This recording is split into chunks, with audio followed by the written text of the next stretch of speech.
क्यों ले रहे हैं? मोदी साहब श्रेय नहीं ले रहे हैं, श्रेय ले रहे हैं देश के वैज्ञानिक। ओए बड़वे, ओए उग्रवादी, श्रेय ले रहे हैं।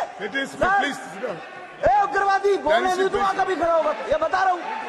ए उग्रवादी कटवे सर, ये जो श्रेय अगर जाता है तो देश के प्रधानमंत्री को जाता है। दानिश अली जी प्लीज, ये आतंकवादी है, उग्रवादी है, ये मुल्ला आतंकवादी है।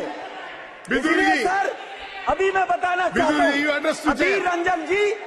अधीर रंजन जी अभी शोर मचा रहे थे, लिस्ट पढ़ रहे थे।